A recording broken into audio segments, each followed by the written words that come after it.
So hello everyone, welcome to the second episode of our show, Tawheed, Spiritual Unity of the Three Principles. This is season 2, and today's topic is showing up with compassion in your family. And for this topic, we have a really special guest with us today, Souad Khantouri. And just to give you a brief intro about who is Souad, so I'll just read out her bio actually.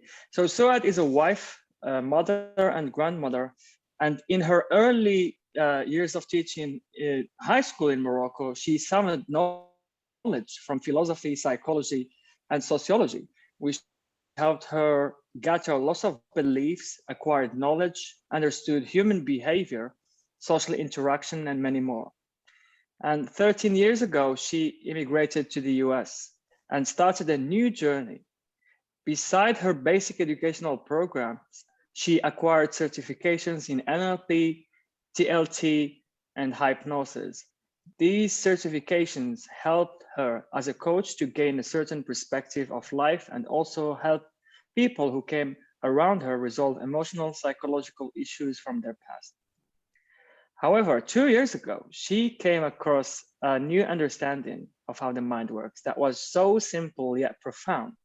It was a life-changing approach from the teaching that Sydney Banks offered to the world called the Three Principles of Mind, Consciousness, and Thoughts. This new paradigm helped her and the people around her understand life better and the essence of the human experience by a simple yet clear and heart-centered conversations. It also helped her take control back of her emotions, overcome stress, and develop a bulletproof confidence quicker than she ever imagined. The teaching of Sydney Banks for Souad is easy and more effective than any other model out there, and is a cutting-edge approach to transformation that is taking the world by storm. So really good to have you here with us, Souad. And, thank you so much. I was so excited and looking forward for this episode. First of all, because I didn't know that you were from Morocco when we talked first, and second of all, because like when we had the conversation together, I was so amazed by your experience and wisdom, and it deeply touched me personally. And for today's topic, showing up with compassion in your family is such an amazing topic, and a lot of people were looking forward to this episode because it is of a paramount importance for all of us really to be this way with our parents. Like I don't have kids yet, but hopefully one day. But it is one of those things that's it is like something that has to be there and in each and every family, because it makes the people around you feel better about themselves, and you connect with them more, and it kind of uplift them as well to live together as a family in a household. So yeah, I mean, I'll just pass it over to Harry, and then I can't wait to hear you talking. So thank you for accepting our invite. Thanks. The light is on you, Harry. Okay, thank you, Omar. First, this session is a group discussion. We weren't really planning on having a guest host. It was the idea was that we don't want to just have guests. We want to have group discussions. And we found they're as rich as having a guest, but has a different flavor. So we're looking for everybody to share and to contribute on this quite interesting topic. And last week I met Souad. How do you pronounce it again? It's Souad. Souad, excuse me. Yeah, Souad. And one of the things the show we're always looking for, how can we penetrate the Muslim community with the 3P, and how can the Muslim community penetrate the 3P and contribute in that direction?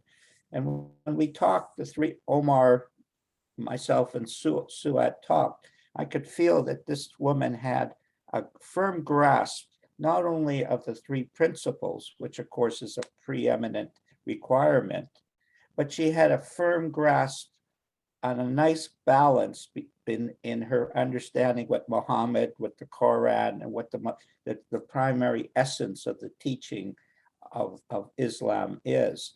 And so I've asked her to join us more or less because this was the next show on topic, but I'm hoping she'll come on for a few other shows as well, because I feel she has a valuable way to share something that will help all of us understand that when we're talking about wisdom from Muhammad, we're talking about wisdom of Sid.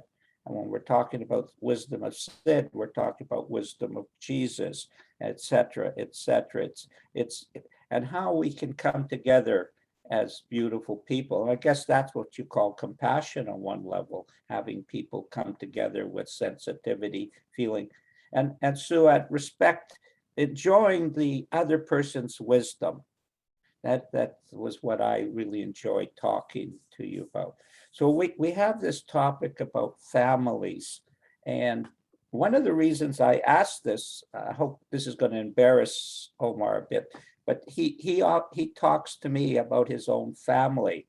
And within that, we always have dad has an opinion and mom has an opinion. It's a different opinion. And they don't always agree with my opinion type of thing and what I think I should be doing and so on.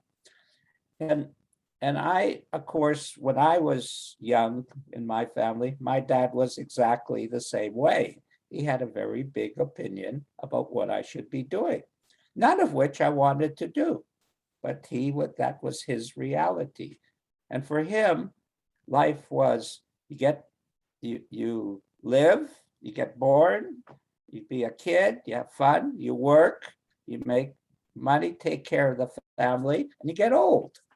And that was about the full thing of that. And my mother, who was quieter, was much more comprehensive, much more spiritual. And she had a whole different approach, but she didn't want to do anything in the physical world. So she didn't. And what I found was the difficulties I had with my family was caused by my level of consciousness.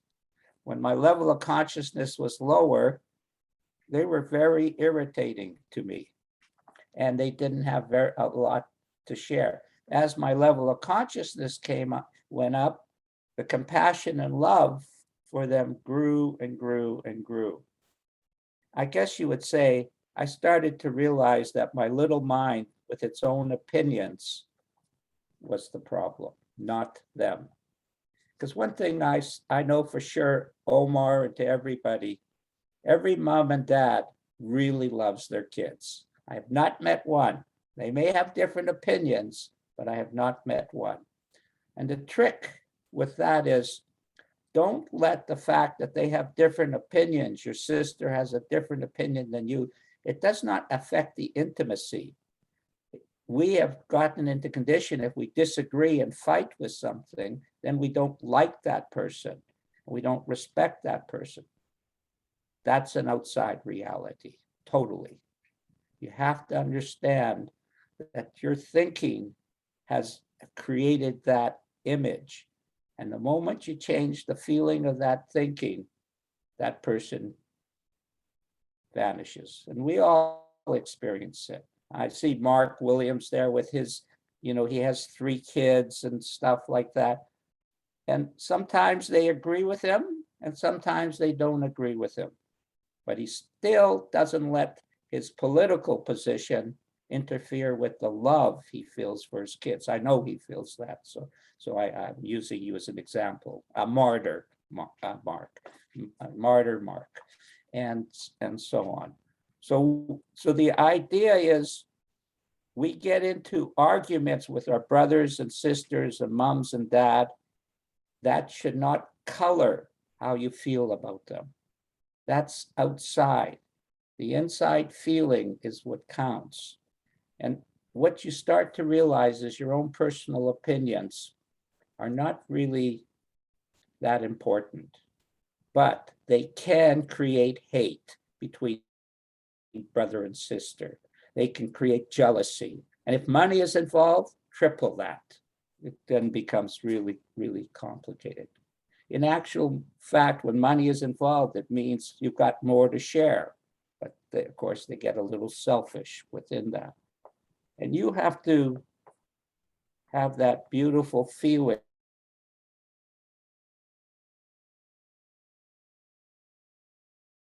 Best friends do you have? How many family members do you have? They're so special. At my age, they have become more and more important. And they bring an ordinary love to me, but that enriches me. So that's my, I don't know, that was what I didn't have anything really I was sure I was going to talk about, but of course I did. So Souad is a host and a guest. So she is both, and she's going to share something from her perspective, which I think you'll enjoy. Thank you so much, Harry, and thank you, everyone. Yeah, family. You know, we have been taught. I am mom and grandmom and grandmother, so I went and I experienced the journey of having kids and having them fighting each other and having them arguing with each other.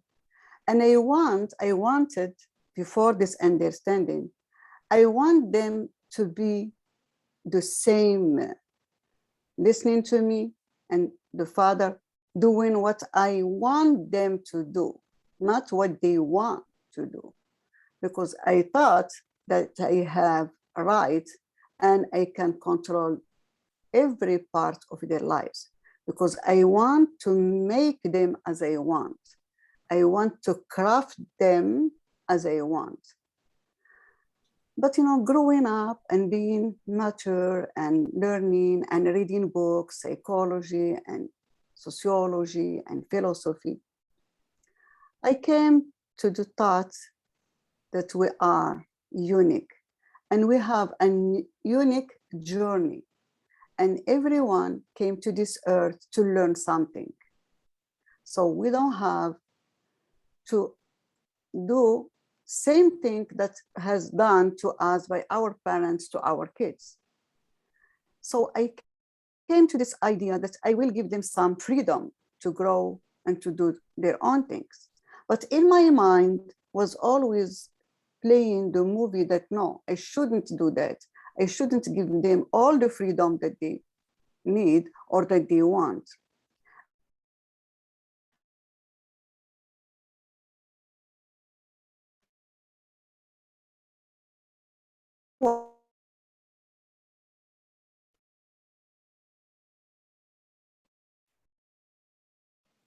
And them out. How about if my son smoked? How about this? How about it? And I was always between two sides of my mind. But one day in 2011, when my son passed, and I came across an idea that we cannot control life for our children. We cannot tell them what to do or how to be or what to have. They are here in their own journey and they have to experience life as they want it. Because I didn't know that my son will make his transition. I didn't know that. I don't have that in my mind at all. But it was his choice, because making the transition is choice. So I said, so everyone has his own choice in this life. So matter of fact, I will give my two other kids their freedom and I let them live life as they want it. And it was something new in my family. They became more compassionate with us. They became more loving.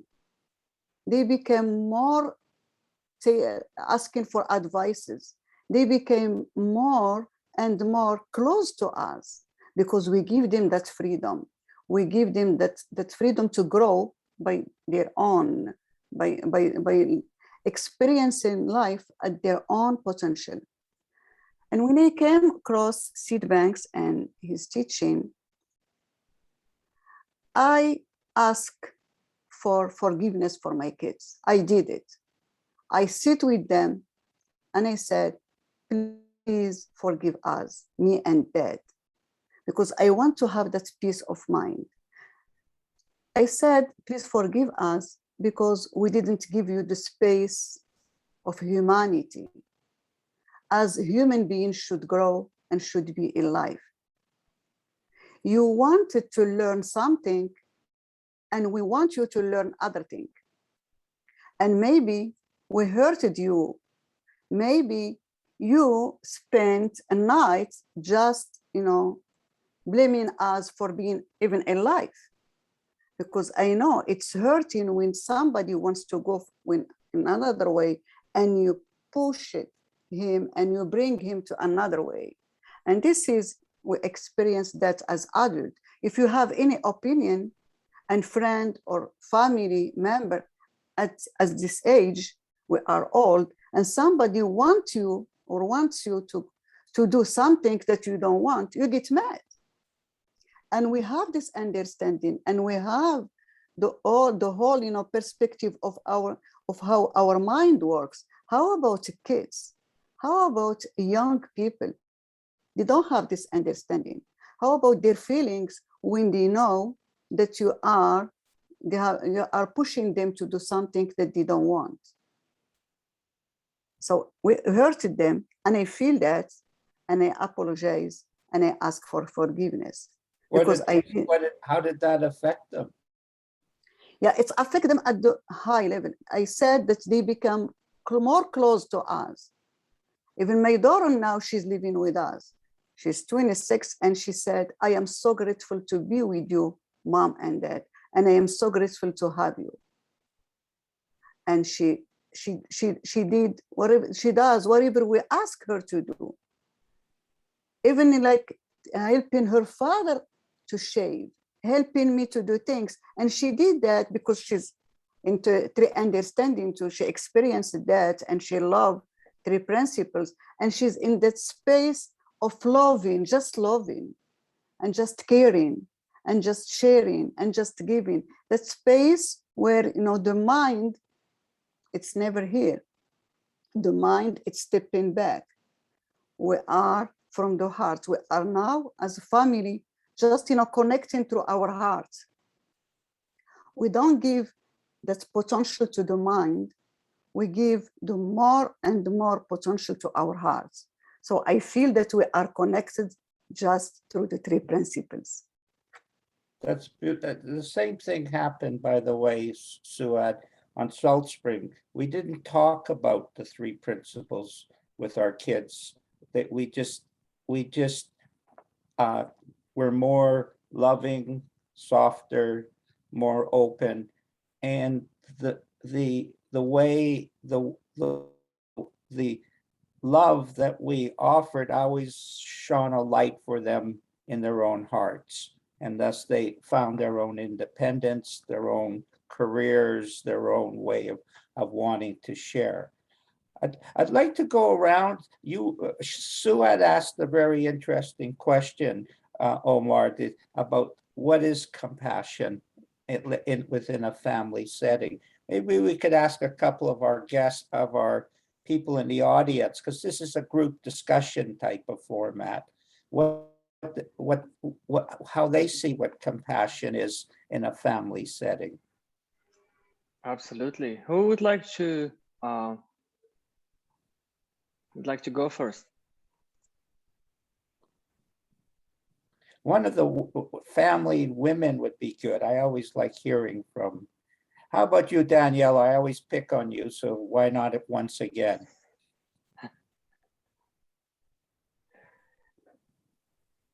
Hi, everyone.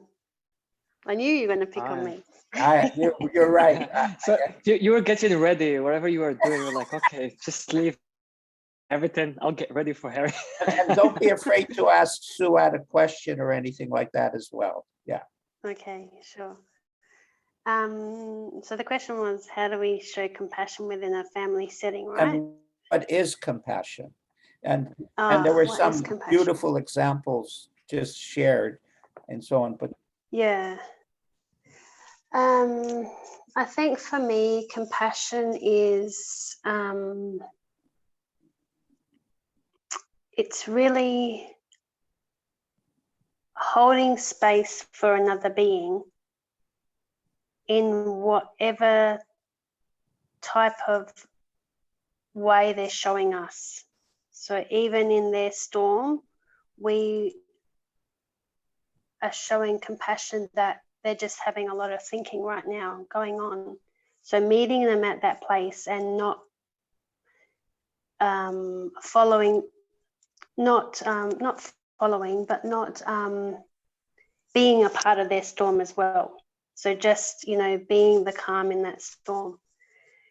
And I think when we are able to do that, and I'm saying that type of way because, you know, a lot of people aren't that, you know, that calm space when another isn't, you know, isn't.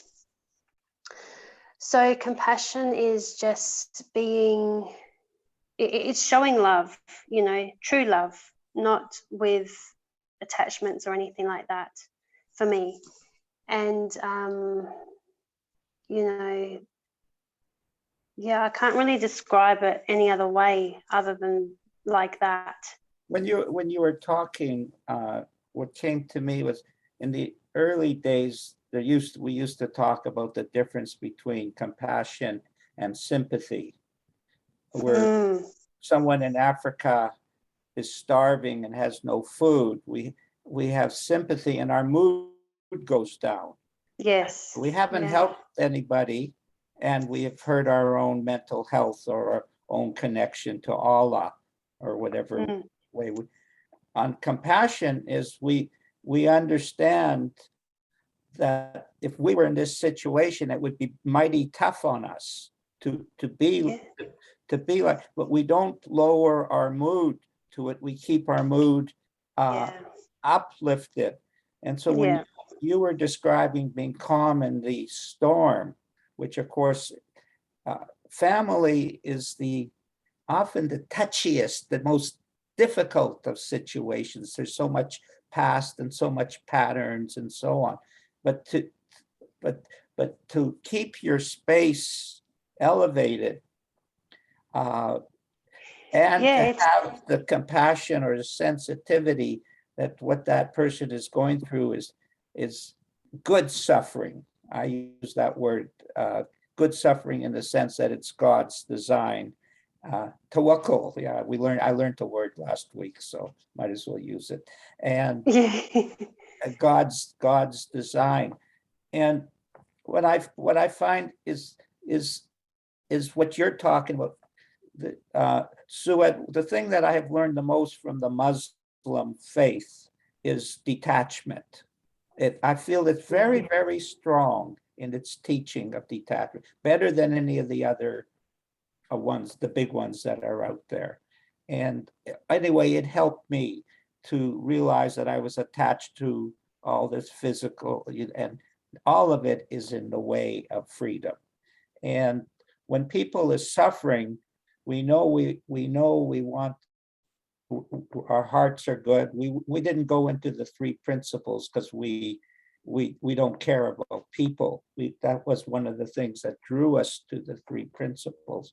And the alleviating of the suffering from a compassionate and listening perspective is a powerful lubricant. And once again, Danielle, all I've noticed is as my level of consciousness has risen, my level of listening and my level of compassion has risen with it. Does that Go yes, ahead. absolutely. That does make a lot of sense. That's also for me, you know, I haven't always been the calm in the storm, let's say. You know, I used to buy into... You've been an ordinary human being. Yeah, funny about that. Yeah, funny about that. Yeah. But really, and that brings up, of course, the key element. You must be compassionate with your own journey and your own self. Because inevitably you're going to see that you have created a bit of a mess as well.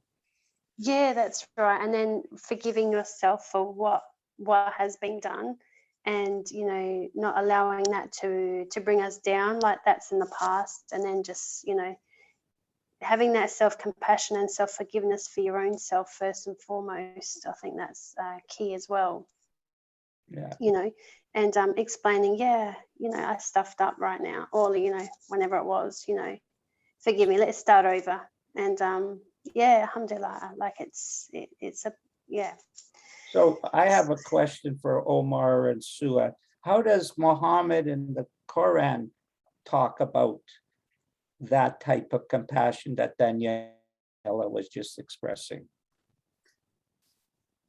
So maybe I can share just, you know, one ayah in Quran. They said, the ayah said, we belongs to God, and to him we return. So this ayah, I missed that. Say that one more time. We belong to God, to Allah, and to him we return. Inna lillahi wa inna ilayhi raji'un. So when we say that and we understand that, and from the three principles perspective, if we understand that, we don't have to be attached to anyone, to anything, because we came with nothing and we return with nothing. So all what we have during our journey here in this earth, it's just for us to play and to enjoy. Things come, things go. Things come, things go. And we have to play and we have to swim with the flow without being attached to anything, because it's a short period of time and we belong to him, and to him we return. So this period of time that it's given to us to play here, kids, money, friends, family, are just for us to get disturbed from that return. Because once we come and we start focusing on the return, we don't do nothing. We will be scared, maybe as a human being, because our consciousness is not raised at the level to be detached. So if we get focused on material things, money, career, everything, or kids, or something else, we will forget that to him we return. So the detachment, it's infiltrated in Islam, because Allah Azza wa Jal wants us to be to him, that's all. We came here to expand him through human experience, to feel the feeling, every feelings we should experience it here, because here we experience through the body, we don't experience through the soul. Soul is whole and complete, but God wants to know himself on us as a human being. That's why he said to angels, bow to this creation. He loves us at that level that he ordered to angels to bow to us as human beings. So he loves us, and he sent us here to earth to expand himself, to know himself more. So we have to experience every single feeling, from joy to sorrow, from happiness to sadness, anxiety, depression, all the feelings, we have to experience them.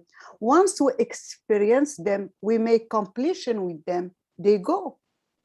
And we don't have to be trapped in the negativity of those feelings, because they are here to serve God, to serve Allah, to know himself more through us. So when we are attached to our kids, to our family members, and we want them to be as we want them to be, or we see them at the level of compassion, meaning that they are lower than us. When we see them from that level, parents or kids, there is no oneness. There is no oneness, and we are one here. And before the thoughts that we experience, each one in this earth experience, before that thought rise in the world of material, we have the same potential. we have the same potential to create the life that we want. We have the same tools to create whatever we want. If just we can walk with our family members through the journey to show them, hey, there is another way, and we are the same, and we are one, and you can go this way, it's better than the other way. And you don't have to be attached to me or to tell me what I should do, or I tell you what you should do, because you have the same potential than me. If I have money, you can have money too, because there is no separation. It's just from your thinking. If you can change your thinking, you can experience another life, another kind of life. You can have the health that I have. You can have the relationship that I have. It's everything, it's already done. And the Quran, I'm gonna go back, 𝒕𝒂𝒎💂 𝒂𝐥 𝐊𝐡𝐚𝐝. He created every single thing that human being we need in this earth in 6 days. So everything is already done. When we have it as a thought in our mind, it's already done. It's already done. The car you want, the wife or the husband you want, the house you want, the airplane you want. When you have it done in your mind, it's done. It's already created. You have just to allow it from the space of oneness. That's all. From this abundance that she's talking about, Omar, how do you see that? I'm just curious. Yeah, I just love what you just shared, Souad. And from my perspective, I see compassion as something that we have, as a default setting. It's not something that we get. It's something that we already have. Just have to allow it to come and be. So it's always coming back to that stage of humbleness, or khushu' in Arabic, which brings about all this, what's going on for us, like when we just allow it, love, compassion, connection with source or with people. And yeah, and when we come from that space of, like fitra, as we call it, we can't fail but just feel good around the people we love most, and they feel that as well if they are in their thinking. Omar, that's the key. They do feel that. It's invisible, but it does. It's energy, love, positive energy, and definitely affects. So the way I see it as well is that when I'm loving and caring, understanding toward my little cousin. I've got a little cousin. He's like 4 years old, and it's just amazing. I just love being around him. When he's being naughty and he's like screaming or anything, and I just come to him like, what do you want?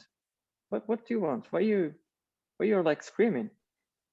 And he's like, I want crisps or something like that. And he's like, well, you can get a crisp, but you don't have to scream.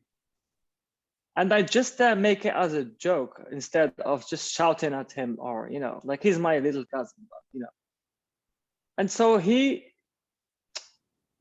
feels where I'm coming from, and so he will just slow down, like as kids does, like he's 4 years old, like he's not really caught up in his thinking yet.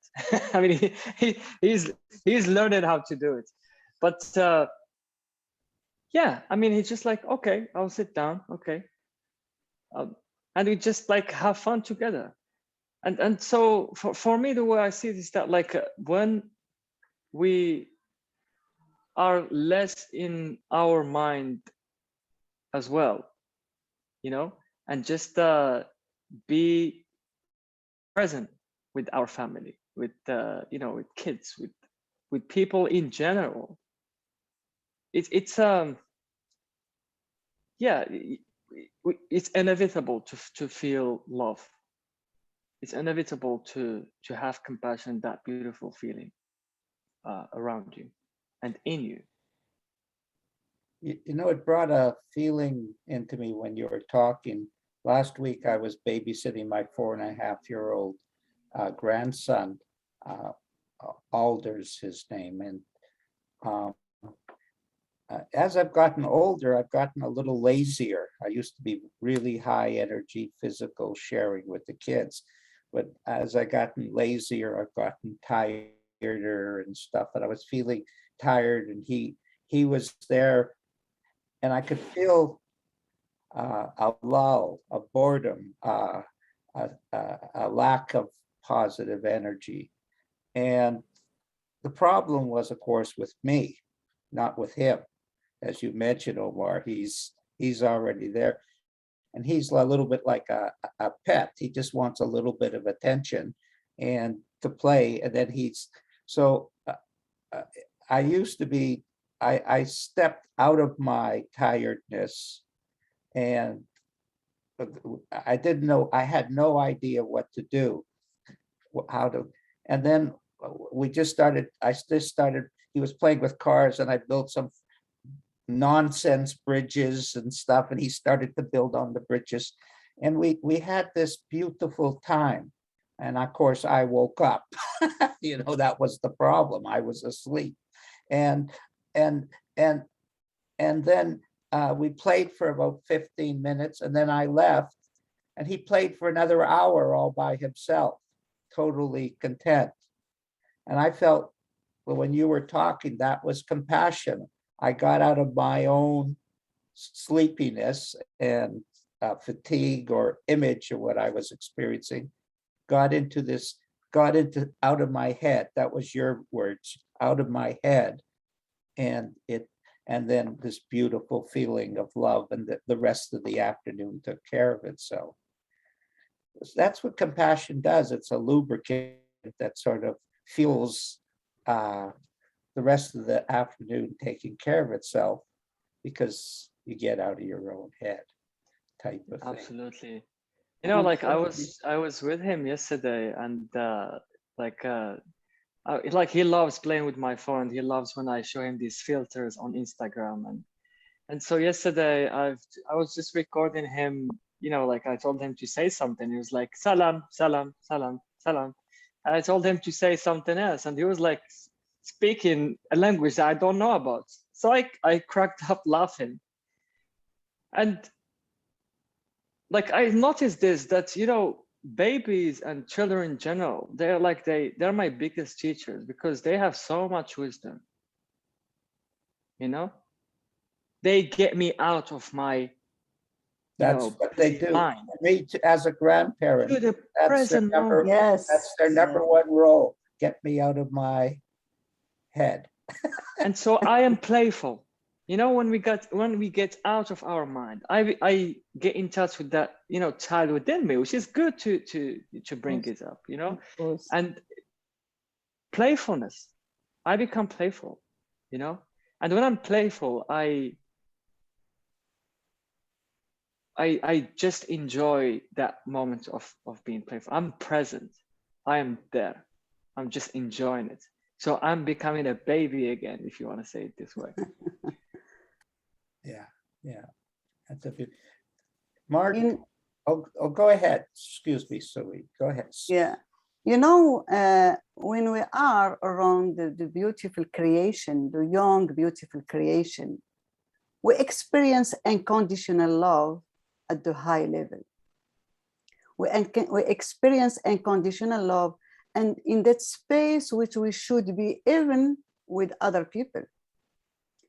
Being compassionate, maybe the name, we have it through our mind that there is something that we have to give them from our heart, or to give them as material things. When we are compassionate, we give. But when we are in unconditional love, we give and we receive. And when we give and we receive, we are in the flow of life. Because giving without receiving, we cut off the flow. We should give and receive. So compassionate, when we are compassionate, we have to be compassionate with ourselves, with others, but we have to be in this, our mind, we have to be in the space of unconditional love. We don't have to see conditions in other people to love them or to be compassionate with them. We have to see them as a whole, perfect and complete. From that space, we can give them, and we will receive from them. Definitely we will receive something from them. But once we see them as they are here, just a little bit, without judging, just if you say, oh, if you say that, oh, there is a little bit of something playing here that, I'm gonna just give, either love or clothes, or I'm gonna serve food or cup of tea, or I'm gonna just listen to them complaining about something, I will be compassionate. But once you step in the space of unconditional love, no matter what they are going through, you are here just for them. You show up for them whole and complete as they are, and you serve them from your heart. So you give and you receive, you give and you receive from them, and the flow continue to stream. Yeah, that's beautiful. The indigenous call it a circle, but that's what you're describing, the perfect circle of life. Yeah. Joe, you had something you wrote down. I'm sorry, I didn't quite catch it. Could you express it, please? Yeah, as I was saying, it's kind of made me realize, because I would get annoyed with my family, and kind of I think they were irritating me, and probably found it harder to show them compassion maybe than other people. And it's when I realized that actually I was building up my own picture of what I thought other people should be through my kind of ego mind. And then when that person didn't meet that picture, I was getting annoyed with them. And then it was realizing that I was actually creating that annoyance myself and irritating. And it was just seeing that actually everyone's doing the best they can given their level of consciousness at that time, but also beyond their suffering and beyond their behavior and that they're God too.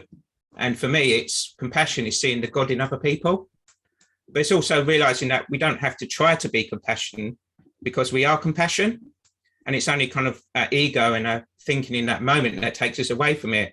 And so for me, when we show compassion, we show our true self or our God self. Yep. Yeah. It's a feeling, of course, but it is all of that. And when you have that feeling that connects to Allah or to one or to God, that always elevates the sacredness of it. It's like I notice when I'm in that feeling you're talking about, gratitude just express, I keep saying thank you, but I'm not saying thank you because I'm supposed to say thank you. I'm saying thank you, it pops out. And that's how compassion, it's an easy flow of popping out because it's who we are. We have a rant haste, Harry. Do you mind? Oh no, I have no problem. Alia, could you unmute yourself, please? Thanks, Harry. Hi there. Hello, everyone. Hi, Harry. Hey, Omar. Hi, sweetie. Hi. How are you? All right? Yeah. We're all good. Good. Yeah. So I just had a reflection, and it was something that Souad was saying and kind of ties in with what all of you guys were saying as well. And I mean, referring back to the Quran as in that sense, and it kind of sums it up when I look at it about the ties of kinship. I mean, Islam is very much about the ties of kinship. We're always told about the importance of that. If you look at the ayahs about your spouse and your children, it's always said, there are verses that will talk about the fact that they are a test for you. And the test itself, and it always ends off, if you look at most of the ayahs of the Quran, it talks about those who think and those who reflect. Surrender is a very important aspect of this deen, of our deen, in terms of surrendering to what the situation is. And it's at that point what Allah says to us in the Quran. He says, and it's oh god, I think I've lost my train of thought, but anyway, it's at that moment that when you surrender and you kind of just stop, it is he, it's famous quote about the spouses, and he says, and of his signs is this, that he created mates from amongst yourself, that you may dwell in tranquility, and it is he who descends that love and mercy in your heart. So the original, the first place of the human condition is that place of God consciousness, where you experience that love and compassion. Once you surrender, you allow his influence, the natural way, the natural disposition of a human being to actually really connect in a way of what is pleasing to him. And what you find with Islam, surrender and submission, however hard the ego has convinced us that we know what is better, when you actually look at what surrender actually does, it just means allowing that oneness of who he is of who he created you to be, in order to have that peace and those connections and to dwell in that place of tranquility amongst each other. And you know, the Quran is always taking you back to this space of reflection, of when you can't see it, of when you can't see it within yourself, know that Allah is showing you how to see it and constantly pointing you in the right direction, you know. To me, that's intuition, Alaya. Intuitively, like sometimes mentally I lose contact, but intuitively, it's a little bit like the three principles. I don't actually understand the three principles, but intuitively I know they operate and guide me to what you were talking about, that oneness that we are. And so what I find is surrender is just accepting your intuitive nature, that it will guide us perfectly, because that's who we are. And submission as well, for me. You that's a new word for me. Earlier. Submission. Okay. Submission is for me, it's the same as tawakkul, which is like letting go of control, trying to control everything, and just basically surrendering and submission. It's allowing source Allah to, you know, to experience that and to receive, you know.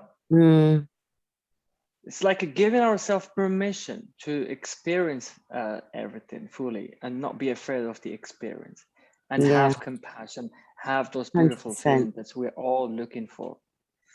I just want to mention something briefly about, I mentioned playfulness earlier, and I just remembered something by Stuart Brown, who studies play, and he once said that play is the amount of time you spend without purpose.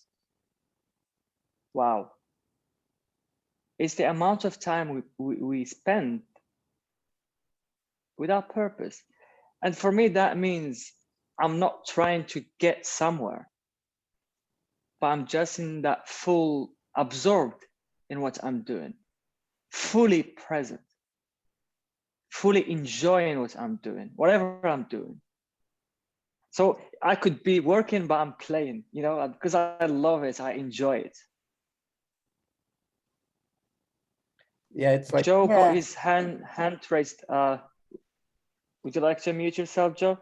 Or would you like to say something, Harry? No. Joe's. Is it Alia? Or she just made me realize something when it said your body is a temple of the Holy Spirit within. And Alia just kind of made me realize what that actually really means. So thank you. And I love it when the three principles gets linked to the Bible and that. So. Yeah, I love, you know, three principles. If I can share something, three principles is I mean, the whole Embe- show is all yours embodied. today. it's embodied in every religion and in every teaching, I would say. In every teaching, Absolutely. and in Absolutely. every religion, we find three principles.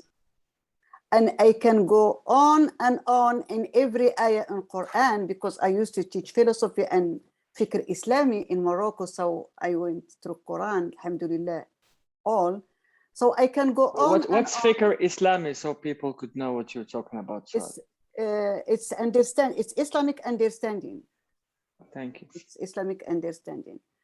So, but sometimes the explanation of ayat, I don't know, in my opinion, this is my opinion, it's messed up by some people.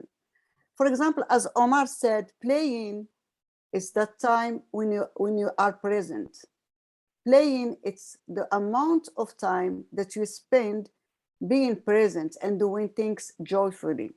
And in Quran, Allah Azza wa Jal said, إنما الحياة الدنيا لعب ولهو وزينة وتفاخر بينكم وتكاثر في الأموال والأولاد. This is life. Life, it's something that you have here to play and to make money, to have kids, and to tell it, like everyone, each of you, tell another, yeah, I have amount of money better than you. I have more kids better than you.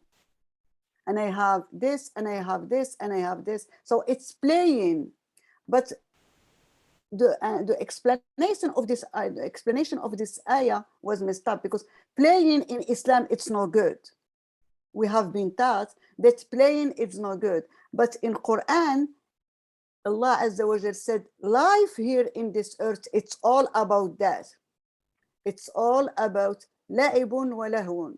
You have to enjoy and you have to play.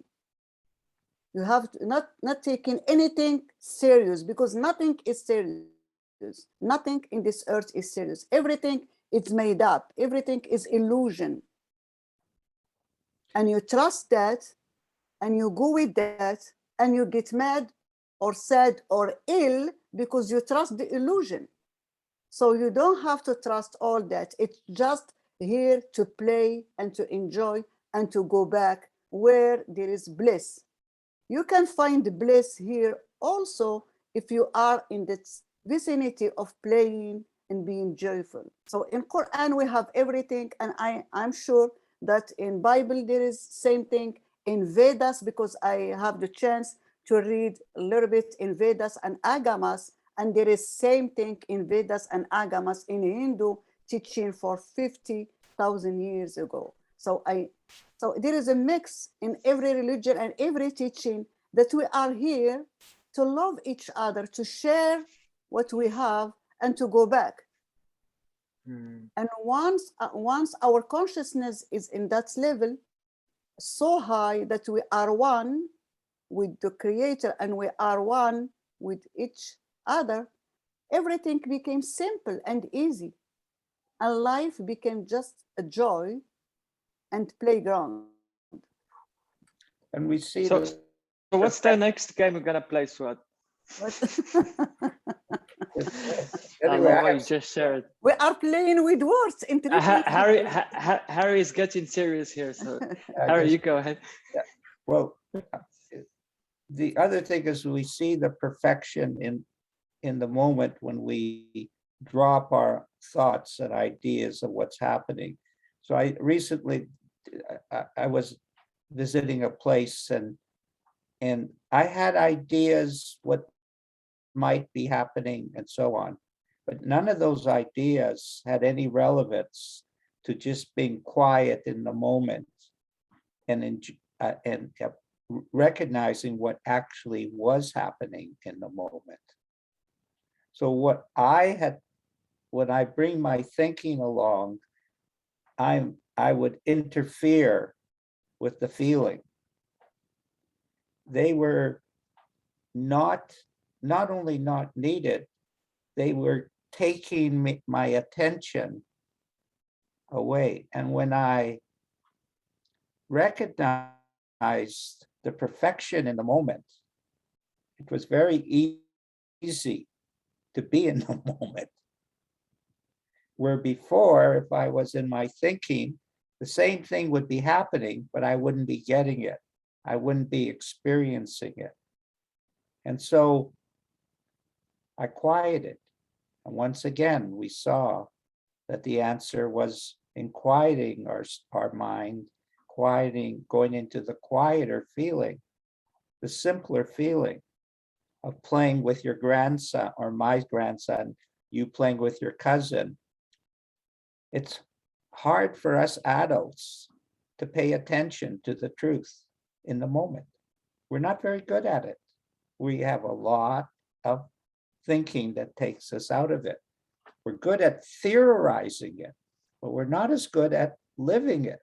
And I'm speaking about me personally here, so, and I walked away with that and said, no, it's the quieter. 𝒕𝒊𝐶𝐶 was pointing us to that. Muhammad is pointing us to that. The Quran is pointing. It's in the quieter feeling that we're going to uncover our genius, our beauty, wisdom, and so on. And that's what I think happens here when that feeling comes in, that quieter feeling comes in. I don't mean quiet, I mean that quieter feeling, not so much. You could feel the rise in the feeling. Gee, I didn't know I was going to say that, so that was kind of cool. Yeah, so beautifully said. Yeah, Yeah. quieting the mind. Yeah, Yeah. Muhammad used to go to Ghar Hira just to quiet his mind. So to Yeah, make well, space for him to channel. Yes, the Yeah. Quran, mashallah. Yeah. He used to What's be, Ghar Hira, Souad, just in English, so could it's a people cave, could, it's a cave Hira, cave of Hira. cave called Hira. Yeah, cave of Hira. Yeah, cave of Hira. He used to go there and quiet his mind so he can channel Allah Azza wa Jal. Meditating, basically. Yeah, People meditating, call of course, meditating. meditating state. Yeah, he goes to the meditating state to just, for him to be by himself. When we quiet our mind, we can channel a lot. We can have a lot of thoughts, pure thoughts coming from love and from quiet space. But when we are busy in our mind, we don't focus. We don't get any idea. We don't move forward in our life. We get trapped either in the past or we are scared from the future. And we messed up the whole game is being present. So quieting the mind, it's simple, but it's not easy.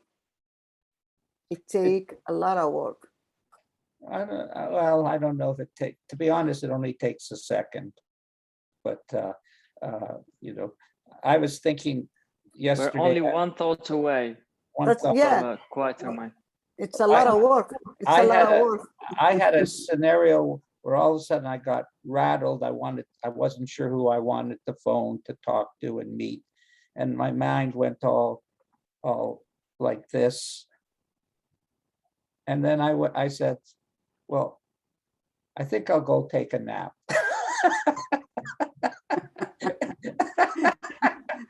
Well, that's a lot of work, Harry. Yeah, it's a lot of work. Yes. You escape your mind, it's a lot of work to escape the mind. I took a nap. I lay down, relaxed, and in about 10 minutes, it just all cleared up, and I knew where my feeling lay. The problem was I didn't know where my feeling lay, and then everything just worked out very easily, and so we want to have compassion for our family members.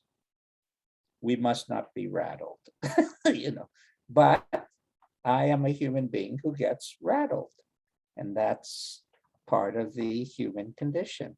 I love that. I love that I am such an ordinary, easily type of thing. And I am also a beautiful, calm, deep, compassionate character. Who loves having naps. loves having that. So Actually, Omar, I hate to tell you this, as you get older, you do start to love them a little bit more. yes, That's actually, Yeah, yes, I you think I'm will. older already. okay. No, I'm joking. Yeah. But So yeah, I mean, maybe we could get one I more. want. Oh, you have Yeah, something? yeah. Go, if you have something you want to go to, go ahead, Omar, please. I think I like. Yeah, I want to have someone on that haven't shared anything. Ikra, would you like to share what you've seen or something that you would love to share hearing this discussion? Hi, thank you for making me a participant here. Thank you.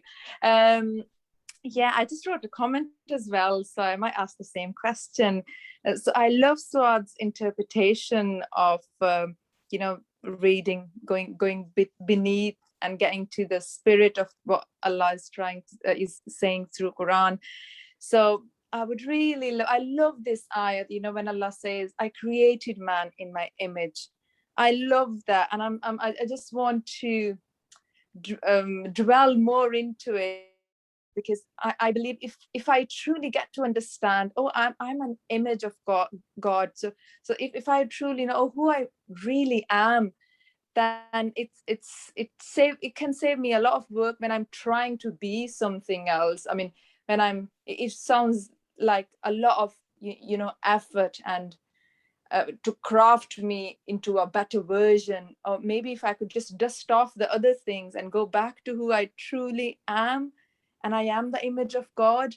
So maybe I haven't recognized myself or can't really see who Allah has really I mean, made me who I'm meant to be. So if you could just interpret it, what do you understand of when Allah says, I created man in my image? Can I go? Yeah, you Oh, can okay. go. You Okay. don't have to ask permission, but if you want it, I'll give it.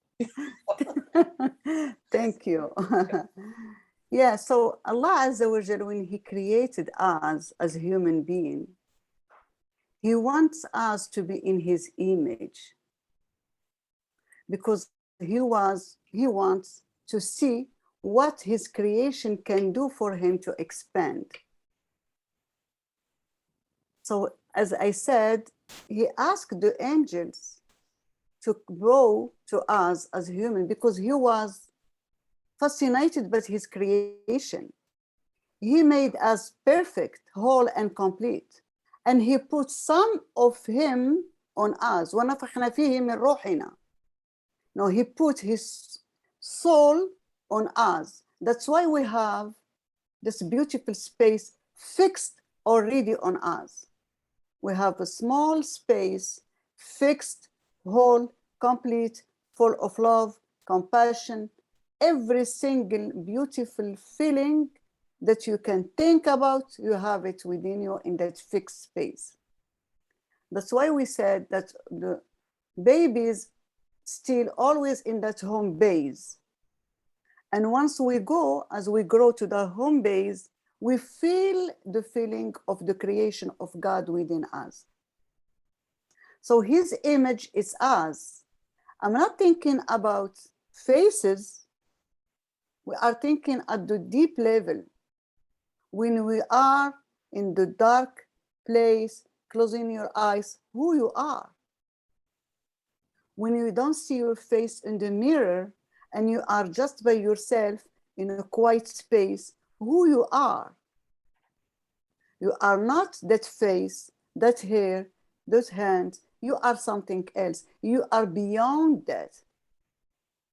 And the most beautiful things that I love about us as a human being, when you are sitting here, for example, in California, I can go to Rabat or Morocco or Spain or France, and I can have a tour in any area I want, I visited before. So this is God on me. Allahu fi mulkihi qad tajalla.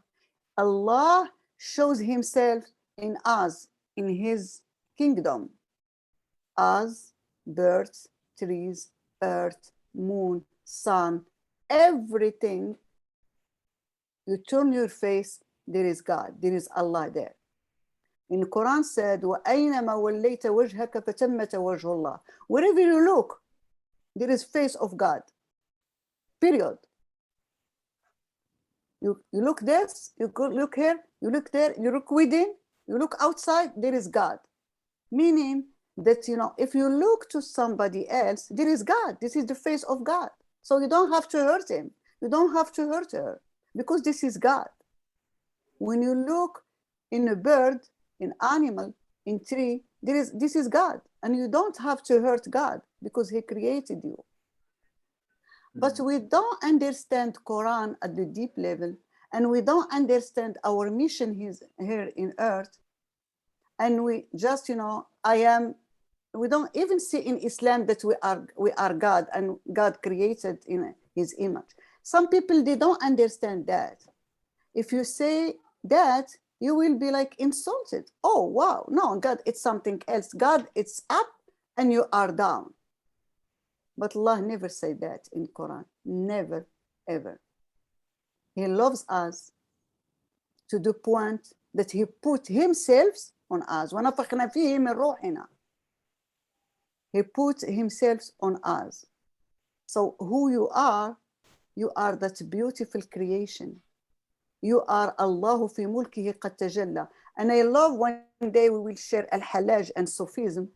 And I love Al-Hallaj when somebody asked him, what do you have under your t-shirt or your jalaba or whatever, the clothes? And he said, ما في الجبة إلا الله. Under my clothes, there is only Allah. Meaning, I am one with him. So the oneness is there in Islam. The oneness is in every religion. And we are one. So coming back to the compassion, our subject, we are compassionate to ourselves because we are the image of God. We have that already built in our system. Compassion, it's not something that we have to look for. Compassion is in our system. Love is in our system. We have everything in our system. We should just go and look within and stay in that quiet space and ask who I am. And we will find the answer easily. So this is what I love what you just shared, Souad. You know, like this is just beautiful. It reminds me of a song I've been listening to recently, and it really caught my attention because I didn't expect, you know, hearing a song where there is truth in it, like, you know, pure truth. And I'll just read a bit of the lyrics of the song. It goes like, life is all about you and not at all about you. Now that's two opposing thoughts, and yet both of them are true. How can you experience everything you choose to do while observing the experience you're having from a higher view? See, it's the question, not the answer, that's the higher view. Otherwise, you couldn't differentiate between the two. Awareness, but of who? You think you hurt me, but I promise I was letting you. They say we're all one, but where have we been headed to? I would rather die free than have to live inside a petting zoo. I am the journey that I'm getting to. This is just the first bit. And it just resonated deeply with me because that's true, you know? Like, I am the journey that I'm getting to. I have it within me. I just need to allow it and see it for what it is. And also, you mentioned something about, you know, see God everywhere. There is this quote, I don't know who wrote it, but it goes like, the universes weren't created to see them, but they were created to see their creator in them. And so I could, you know, feel it's, you know, like everything, like when we look around, everything we see is kind of a mirror trying to show us, like, look inside of yourself, look inside of yourself. But our intellect goes and try to, you know, fix, no, I feel good because of that thing, or I feel amazing because of you know, this car or this and that, but it's all emanating from us.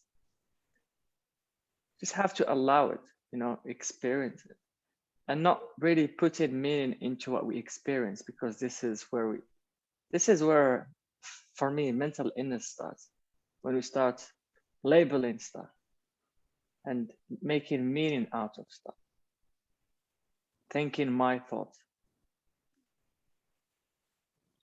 Yeah.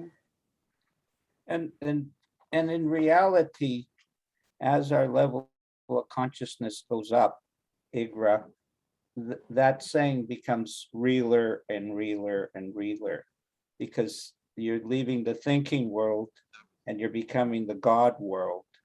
And that's this us energy that I talk about. When we enter that, we lose contact with our body and our personal identity, and we see it as universe. This word I love from the Muslim, infinite intelligence. It's the infinite intelligence, and we're part of the infinite intelligence. But the difference between thinking about that and feeling it is that you're living it. And that's when you are an image of God. You are actually God. And you are tapped into the unlimited potential of that infinite intelligence. That's why people are attracted to the three principles, because they want to leave behind. Everyone who comes to me, 𝐒𝐥, has one problem. They don't like their thoughts, and they want to know how to control them. Every person. It's so simple, it's ridiculous, of course. I figured it should take 3 seconds to solve that, and goodbye. But, you know, whatever. But the reality of it is that every time we get into this us energy or the image of God, there's healing, there's forgiveness, there's compassion. I don't know what type of healing that is. I just know it's healing. And it's the same thing for me, 𝐒𝐥. As I got into higher energy, so many of my bad habits dropped away. I went, when did I become a nicer person? Oh, when I wasn't thinking about it so much. That's when I became a nicer person. And so you are, and you know this, I know you know this anyway, you are God. And every time you step into that God-like feeling, that you're in the image of God, the exact, because you are sharing the truth. That was what Sid talked about at the beginning. He didn't talk about 3 principles, right, Mark? He talked about truth. He talked about wisdom. It was impersonal. That was the psychological dialogue he had. It's impersonal, guys. Don't take it so personally. And he wasn't, and also don't be so serious. So that feeling was the feeling that brought Omar and I together, brought Souad and Souad, and we want to taste it because we're babies. Yummy. Yummy. I would love to hear from Crystal, if you're comfortable, Sharon or Heidi, or yeah, I would love to hear from you. What came to mind? Would you like to share something?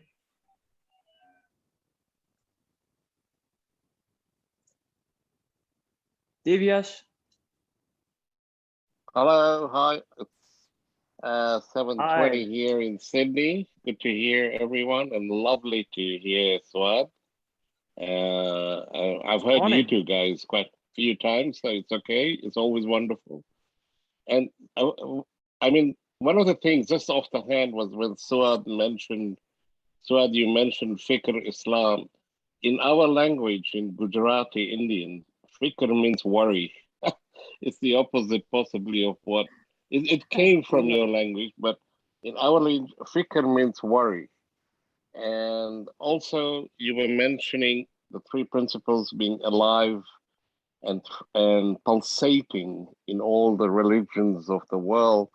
And I come from a Gujarati Jain background, but with great partaking of the Vedas or the Upanishads or the Bhagavad Gita and everything. And I'm actually going 7 hours a week in that.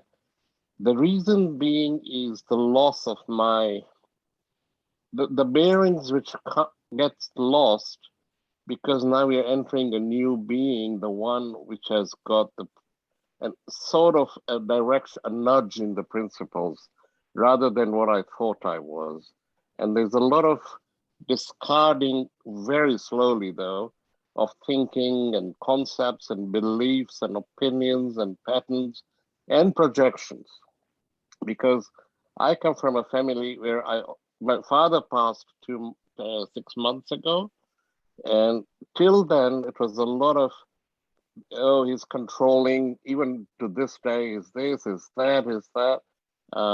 And then if you go to traditional psychology, it was like I was designated caretaker when it was not my role to caretake of everyone. And when my mother and father fight, I was the one who tried to make peace and console, and it has its effects, believe me. It's not something which you discard.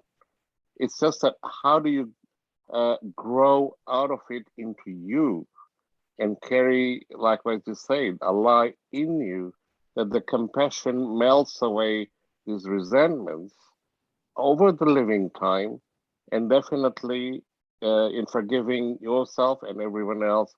These sounds wordy, but the actual feeling of acceptance, surrender, as you mentioned, are God-given or spirit-given, source-given. How to access that daily is, I mean, Harry makes it sound simple. Remove the thinking, 3 seconds you're done. But I keep on returning to it again and again, almost like obsessive compulsive. However, I also find spaces in between, like sitting here listening, that love flourishes. And in that, I'm sure any decision made will be one of compassion with family and extended family. So I live in this hope, and I'm glad I'm in the presence of people like all of you guys to have this hope realized. And it's a moment by moment thing. I can't say tomorrow I will have this hope. It's today, and we'll live in that. And tomorrow will be another day to partake of the three principles and Allah, or the Atman, or the whatever words we use. Thank you. Thank you, Divyash. Thank you for your sharing. Well, I just want to looks like share. we're close to the end. Yes. Yeah. Yes, I've noticed that. I just want to share something with you all tonight. Or, you know, some people have morning, some people have afternoon, and I have evening here in Casablanca. So the quote goes, it's by Betinho Massaro. He said once that no matter how filled up your canvas of life seems to be, in reality, it's always blank. Every moment is a blank. It's always. It's always blank.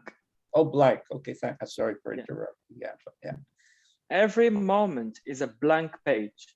It seems convoluted with words, text, and storyline, but in reality, it's a blank page. Every single second awaiting your creation.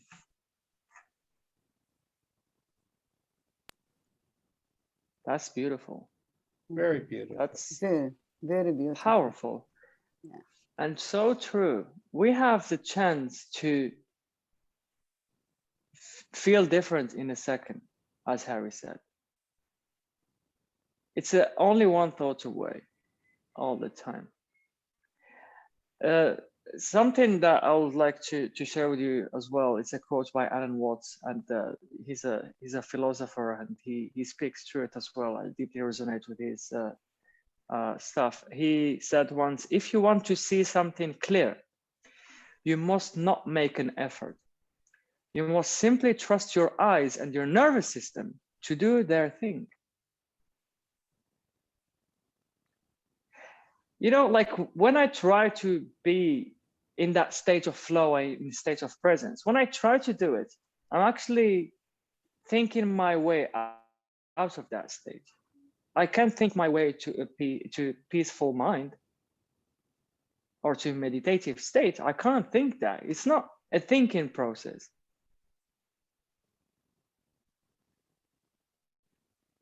It sounds so simple, but it's so true. It is not a thinking process. I love keeping it simple, Harry. Like, you know, like simplicity in the right moments creates magic. That's what I've experienced with my clients.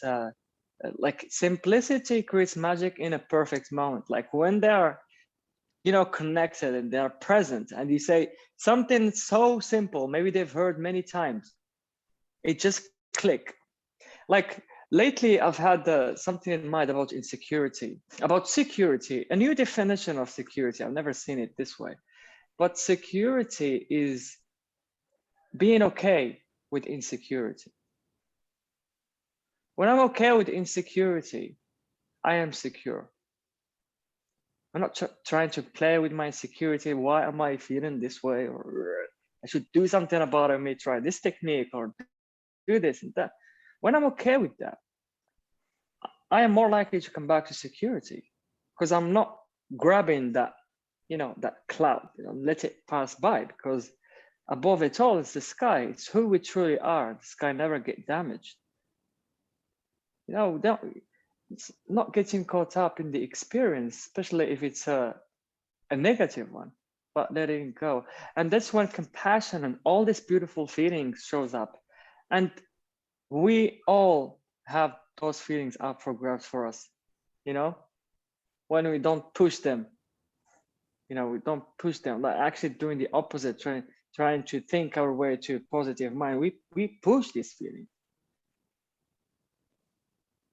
And so it's, for me, it's like pushing a ball inside water, and then I'll just, you know, take off my hand. Then there is this buoyancy effect, and the ball just, you know, phew. That's how I see it. Isn't that Anyways, easy? Isn't that easy, Omar? Just to be like that. Yeah. What's a life actually? What's we are lucky. You know, I'm so grateful because I deeply, truly feel this to my bones. Yeah. And it's not just a thought or a concept, but it goes beyond that. And I hope everyone like would experience this or get glimpses, and you sure will. If you're down this path and you came across this call, you're on the right path to find yourself.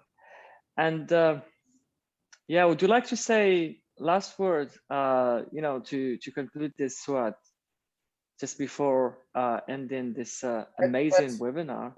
Let's Souad, you fit just whatever comes to your heart, and then we'll call it a day. Yeah, you know, I am grateful to be here, and I am grateful to meet all these beautiful souls. Mean that they want something beyond the mind. They want, and all want that, to rise our consciousness and to impact others. So the life will be better in this earth. And we have to know, or we should know, that our journey is just a short period of time, and we have to enjoy it to the full potential of it. We have to enjoy every second by being in the moment. We don't have past, we don't have future. We have been taught that past exists, future exists, but it was just illusion. We have only now. And our bodies as physical show us that. We don't get thirsty in tomorrow, or we don't have to go to the restroom yesterday. We use everything right here, right now. If you want to go to the restroom, we go right now. If we have to drink some water and we are thirsty, we are now. So the now is always showing us that we have to exist now and we have to be now. So the now, it's only time that we have. And in Arabic, we said, ولك الساعة التي أنت فيها. You have only the moment when you are, where you are. This is what you have. And in every religion, in Hinduism, in Christianity, in Judaism, in Islam, it's all the same, and all they say the same things, but in different flavors. Yeah. And I love to close on that, in different flavors. Yeah, so people. Just a sec. There's a few comments about Souad. She, on our general discussion, she will also always, and she will be coming back as well. Not on every show, but she will be definitely coming back. And I'm glad to hear that people resonate with the way she shares. That's the idea.